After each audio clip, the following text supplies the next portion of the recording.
Media reports allege organized racial profiling by an overnight patrol unit at the Montreal Police Department's Station 39 in the northern part of the city.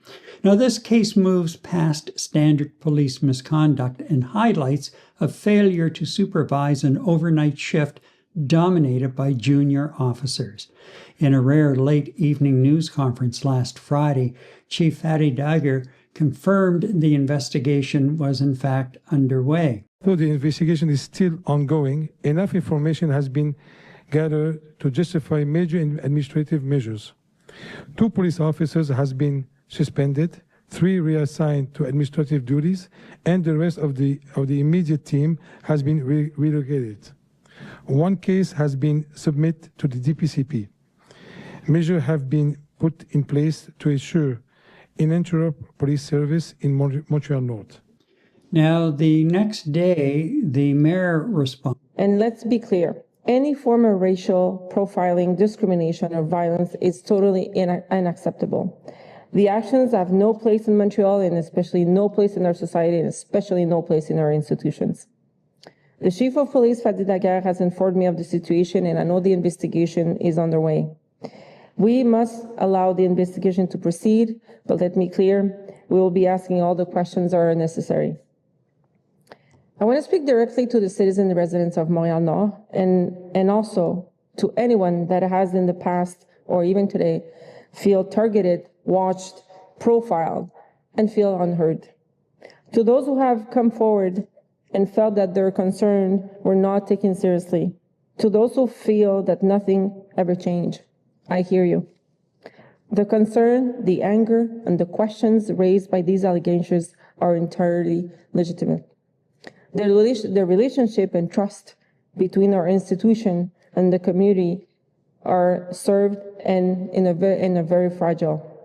And in some cases, the trust sometimes has also been broken. I can assure you of one thing.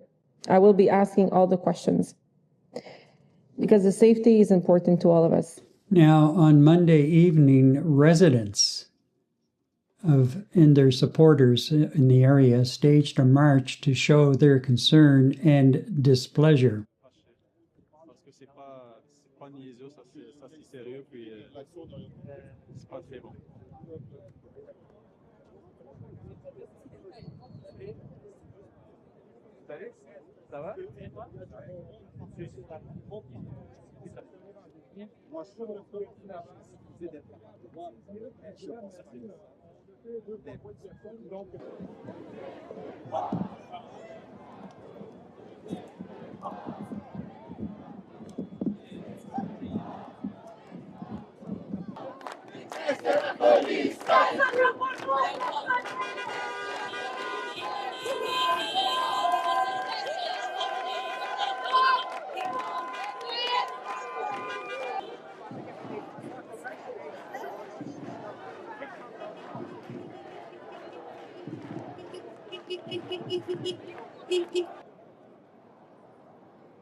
So as you can see, Eddie, there was a strong police presence for that demonstration march on Monday evening. The police chief said that, in fact, they would have a strong police presence to make sure that the march stayed peaceful and that there weren't any issues whatsoever. So this is something that is shocking in a lot of ways, but yet at the same time, Eddie, when you look at the history of the Montreal Police Department over the last decade or so, it's not something that's, unfortunately, it's not uncommon to be dealing with issues like this with the Montreal Police Service. And you know, you're a lifelong resident of the city, so you've got some history on it. What were your thoughts when you heard of this right off the top? Right off the top, first thing that came to my mind, oh no, not again. I mean, that's really the first thing that came across. And you know, I really respect the, any law enforcement officers that we do have serving the public. I don't care what city they're in one country, but you know what? It's just so unfortunate you have a small group of knuckleheads, really, in my opinion, a small group of knuckleheads that that soil the reputation of other well-meaning police officers in this province. And you know what? It kind of gives them a bad rap, just not here in Montreal in terms of public confidence, but I mean, this is news that's making the entire country, Gary. You know what? And it's embarrassing as a proud Quebecer to continually see a negative image being portrayed of the capability of our police force here in Montreal, with the continuation of issues that go around racism, systemic racism, if you want to call it. And I scan the news media on a regular basis, as you know, and very rarely do you see anything coming out of the other major but metropolitan centers in Canada to the frequency that you see happening right here in Montreal. And Gary, you're absolutely right. This is just something that keeps on crawling up on a consistent basis. Um, you probably recall the shooting of Freddy Villanueva in Montreal North, as a matter of fact, in 2008. I mean, this kid was caught at the end of a police gun barrel and was killed. Look, I mean, was he a clean, law-abiding citizen? I think some individual would question that, but the young man didn't deserve to die. I mean, this is back in 2008. And you know what? You look at some of the investigations. I mean, as a result of this particular killing in 2008, both police officers were not charged with any sort of there were no criminal charges, which is what I wanted to say. And then by the same token, you're looking at in 2024, just a couple of years ago, there was a class action case against the police force in Montreal. And the Quebec Superior Court actually said, and I quote unquote, racial profiling was a quote unquote systemic problem with the SPVM, our police force here in Montreal. So, Gary, I'm sure you're not surprised by my saying, oh no, not again, because just consistently bad news comes out of our police force in Montreal, which I think doesn't do justice for them in terms of the difficult and dangerous work that these guys do. You just have knuckleheads, absolute knuckleheads. Now, I guess the question goes, Gary, the question that comes to mind, do we have more knuckleheads in our police force than other police forces in Canada? It's starting to look that way, Gary. It's embarrassing. And you know what?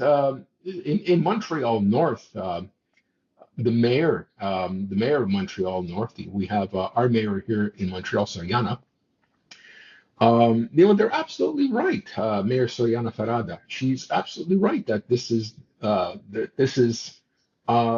you can't accept this. We can't keep on living as a society and feel safe while our police forces are systemically, racially profiling the citizens of a particular area. It's really sad. I mean, Montreal is a very, very multicultural city. We hear this happening. Hear this happening all the time, and it's just very, very, very, very sad to see. And I know police officers personally. I know of senior commanders personally, and I really feel for these guys because they consistently know there's bad apples out there, and there's only, unfortunately, so much they can do because of police unions, in terms of discipline and whatnot. But you know what? The government's got to clean up. The police commissioner reports into the mayor, and the mayor's got to push the right buttons and get things done. And I think part of our problem, Gary, is our provincial leaders here in Quebec. They just refuse to acknowledge that there is a problem here in Quebec when it comes to racial profiling. We see it over and over again in terms of newscasts in French media, English media, social media, that they continue to refuse to acknowledge that there is a problem and your blah, blah, blah, we'll look into it and so on and so forth. But Gary, enough is enough. This is just getting ridiculous, and it's really staining the image of the police forces in Quebec and the province of Quebec to the citizens and the rest of Canada. It's just very shameful, Gary. Extremely shameful. Well, speaking of the Quebec government, the current government acknowledged that this event took place, and they have said that they're going to watch the investigation, but they're not ruling out a public inquiry. But at this point, they're going to just have a representative overseeing what's happening with the investigation and reporting back.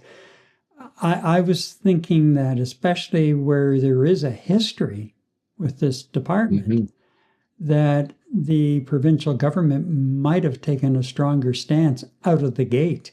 Yes, there's an investigation underway, and you have to let the investigation carry through. But by the same token, come out and say now, like, enough is enough. We need to deal with this, and we're going to hold a public inquiry, regardless of the outcome of the investigation. Now, one thing we should point out is this whole thing came about due to some internal whistleblowers who exposed the behavior. The timeline shows guidelines broke down completely before upper management actually stepped in. So how long do you know about this? Well, that's the other side of it. But when you look at it and you see that the choke point seems to have come between the actual whistleblowers filing their information and upper management actually doing something about it. And it seems to me that, okay, yes, the chief said an internal investigation was underway and that two of these officers will probably be terminated. Or will there be anything else other than termination? I don't know. But this was all going on behind closed doors until somebody leaked it to the media the other day, and then all hell broke loose. As I said in the lead up to the chief's clip, the fact that it was a very unprecedented late Friday night news conference. Yeah. To and I mean, it's crisis communications at that point, and so you try and get out at least ease the damage and try and get control of the story. But this when and I have 5 years in the city, but I do remember some of these other incidents because they got national play. And the sad part about it is, when you have something like this happening, it is a black stain on all of the good officers. Exactly. And it makes their job that much harder to deal with. So, I feel I feel badly for them. But where in the upper management, like, it appears to me that the upper management is the weak link here.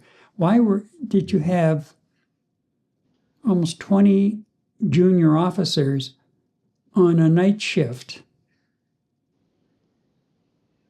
and without any real supervision or mentorship? Exactly. Where's the shift supervisors? Where's the command supervisors in on this, right? Okay, fine. 2 officers are going to get canned, and 13 others, or how many there are going to get some sort of discipline, right? Where the hell is the accountability in the upper echelons? Myself as a taxpayer, that's the question I'd like to answer. Where are the people who oversaw this operation during the night shifts? What are they doing? Playing on their cell phones? Are they supervising? What's going on? What's is there something that's holding the supervisors back from doing their jobs properly? Pressure from the police brotherhood? I don't know. It just frustrates me that you have junior officers out there, and many are very, very capable, going out there and, going around racial profiling, and they're being accused of all kinds of things, which is still under investigation. Where the hell are their bosses? Honestly, Yeah, exactly. I'm putting a question into the chat here, I think. There we go. And just have a look at it. It's can tech like body cameras replace having real senior leadership active on a night shift? I know right off the bat, I would say no. I think the body cameras will help in situations that the officer's use of force or their conduct when stopping someone is called into question, then you've got a recording of it. But the actual supervision of the officers and what they're doing on the job and how they're doing it on the job, that falls back to somebody with experience, your supervisor. Yeah. So I don't understand why this keeps coming up. I'm not aware of just how strong the police union is here, but if it's like any other police union across the country at the municipal level, and you have some very strong unions. However, the union, if it's standing up for issues like this, it has to protect all of the membership, and the membership that is out there every day doing their job to the best of their ability, taking abuse on a daily basis from all walks of life. Right. Those are the people they need to be protecting as a union. And the bad apples that are in there, Now, the scary part is, if some of these officers who are involved in this night shift, if they are terminated, how long is it going to be before they're working for some security company? And maybe in a mall or at a sporting event or whatever. How's that going to go? Because if they're like this and feeling the power of the uniform, doesn't matter what uniform they put on, they're still going to have the ego to go ahead and start throwing their weight around. Right. Some of them may learn, but a lot of them won't. I mean, you gotta, at some point, you gotta get down to the root cause. Why is it always the Montreal Police Force that keeps on coming up in these situations, and more often than the cities and mayors are comfortable with?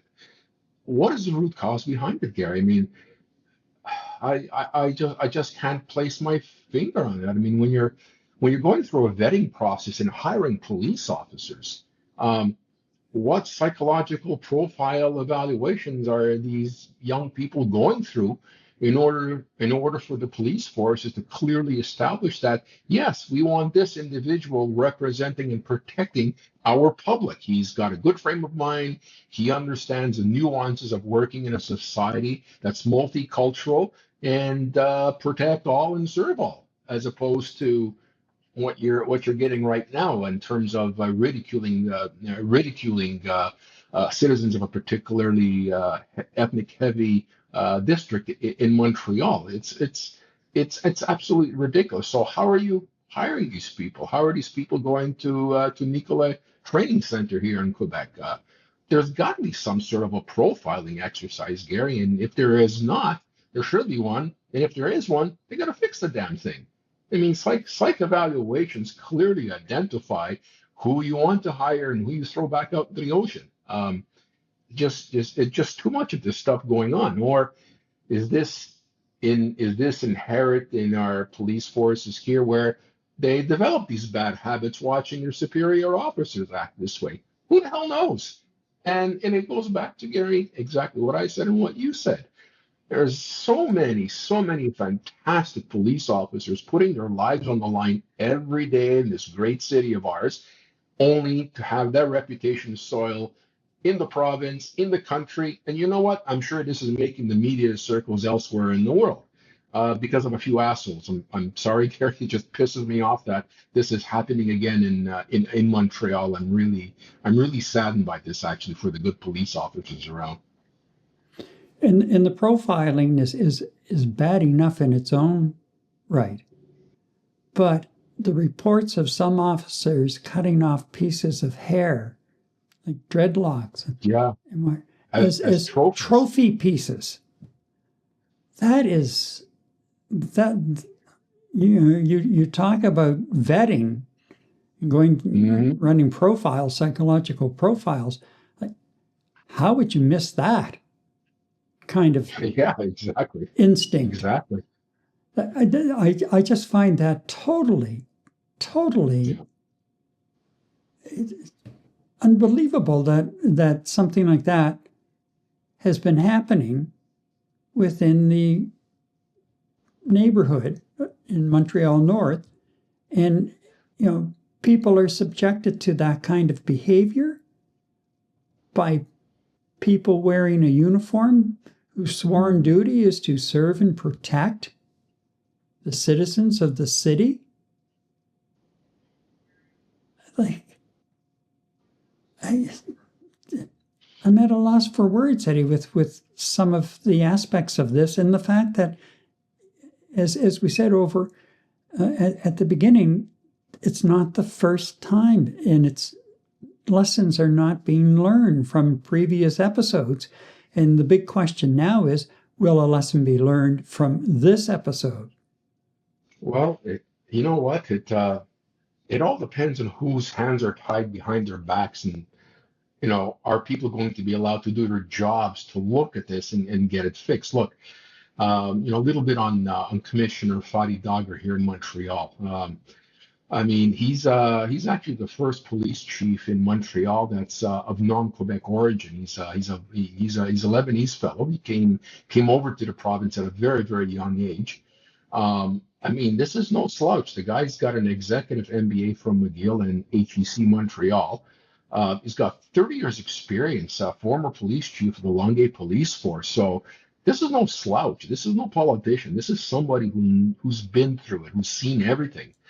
And apparently he's a very reform-minded police officer, and his mindset is always about community policing, and also introducing officer pairing programs, where police officers share time with social workers and mental health experts. Both time in the office and actually in the patrol cars.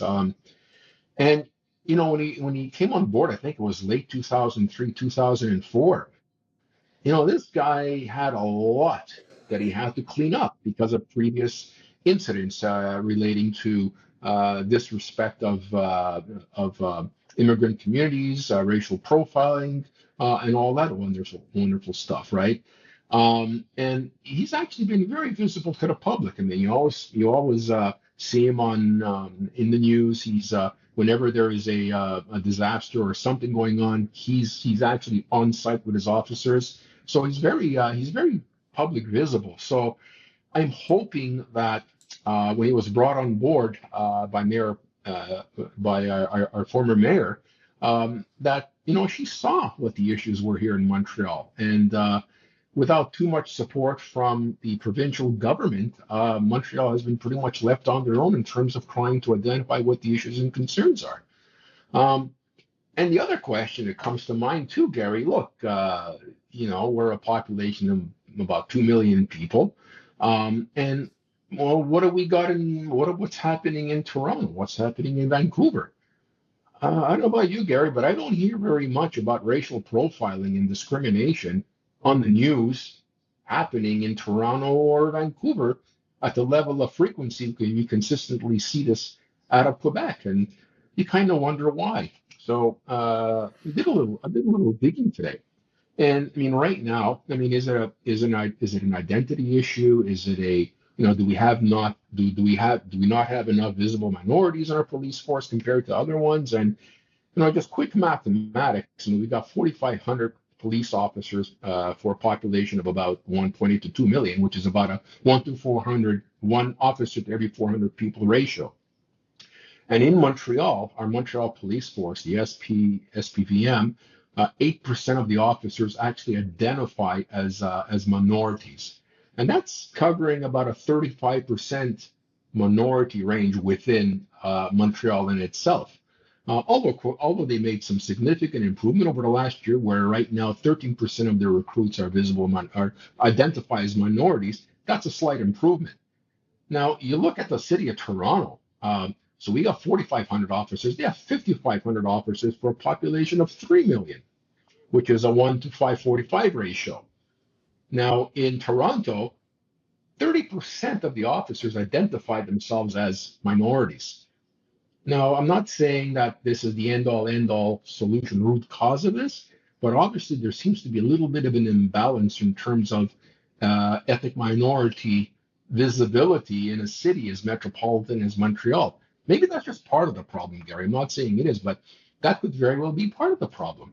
So it kind of cycles back to, well, what is the Montreal Police Force's efforts in trying to recruit minorities to be more visible amongst the population? We have 35% identifying themselves as visible minorities. Maybe there's a problem with the balance there.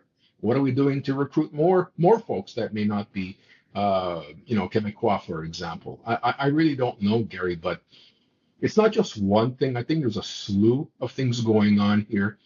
Maybe there is some sort of a cancer that continues to permeate in the police force that's contaminating some of these young minds. I really don't know, but I'll cycle back. I have to hold the leaders of the province of Quebec accountable on this, because they continuously come back and say, well, we don't really have a problem. Premier Legault one time actually said, we don't have a systemic racism problem here in Quebec. And one of our most frequent viewers, a champion viewer of Night Talk Canada, actually came out and said, yeah, you may not have systemic racism. What, you have just a regular kind? Like, what kind of a stupid statement is that from the Premier of Quebec? It's ridiculous. Get behind the problem, take some leadership position, put up your britches, whatever you're wearing, and say, yes, we have a problem, and I'm going to help the mayor of Montreal and the mayors of the cities of Quebec fix the damn problem. Because you know what? Immigration and people of ethnic origins and ethnic parents, you know what? That's not going to go away. So you got to deal with the situation, because you know what?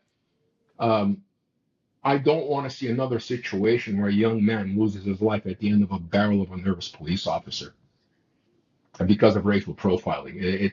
We just can't have that anymore, Gary. So I really hope that Commissioner Dagger is actually going to do what he needs to do as someone who identifies as an ethnic minority. So time will tell, and let's see what he's capable of doing. And I really wish that he's allowed to do what he needs to do. Damn the union, damn the police union, because this is not going to go away unless everybody gets together in a room and say, let's fix this problem. Right. And you have community groups and legal advocates rejecting internal police audits and driving escalating demands for an independent third-party public inquiry. They held a news conference on Monday to say just that. And then, of course, there was the march that was organized for Monday evening, which we had some video of. So I think the push is going to be really, really significant this time for a public inquiry, and rightly so. And I will say that we did reach out to the community group Hoodstock in that area, to come on, have a representative come on with us tonight and talk about it. Unfortunately, they did not have a representative available to come on this evening. But we did reach out, and at some point before this is all said and done, I'm sure we will be reaching out again, because this time around, Eddie, I sense that it's not going to be swept away as easily, perhaps, as it has been in the past. I would suggest, especially with the timing of this particular incident coming to light, as we enter the summer and staring down a provincial election campaign. Mm-hmm. It's going to be something that at least 2 or 3 of the parties will take and run with as part of their platform. They have to. They have to, yes, indeed. There's no other way around it. They have to. The police department in your largest city is losing respect and trust. And when you lose the citizens' trust and respect, aside from your badge and your weapons, what do you have? You have nothing. Mm-hmm. And that's not only, unfortunately, again, as we've said so many times already this evening, that the bad side of it is painting the good side of the department with the same brush. And when people are looking at it from the outside, that's how they see it. The other issue is, with a public inquiry, you're going to get everything out on the table. With an internal audit, an independent third-party audit, or whatever you want to process you want to go through within, when the results come out, even if they have public hearings, you're not going to get everything. Yeah. There will be a mad scramble to redact this and redact that, and to say, well, there's an investigation ongoing here, we can't say any more about that particular issue, and on it will go. So somewhere along the way, even if this is resolved and, say, all of the junior officers are let go, it's still not fixing whatever the problem is internally with the lack of supervision by experienced officers, mm-hmm. and the way management is handling it. And, as you said, the police chief is relatively new in the position. And if there's a toxic culture within the management ranks, whether it's middle or upper or both, it takes a long time for somebody to be able to start cutting through that toxic environment, because they all circle around each other and try to protect each other. Mm-hmm. So it's not thinking the police chief's going to be able to resolve this on his own within a matter of months. That's not going to happen. That's just not going to happen. When you have it coming out like this every couple of years, there's something very, very wrong internally. Mm-hmm. And it's just not going to be corrected overnight, or a month from now, or 2 months from now. But first of all, somebody from the outside at the provincial level has to take the bull by the horns, and let's dig into it and identify what the hell is going on. What's our takeaway, Gary? Well, without strict internal oversight, institutional rules break down at the street level.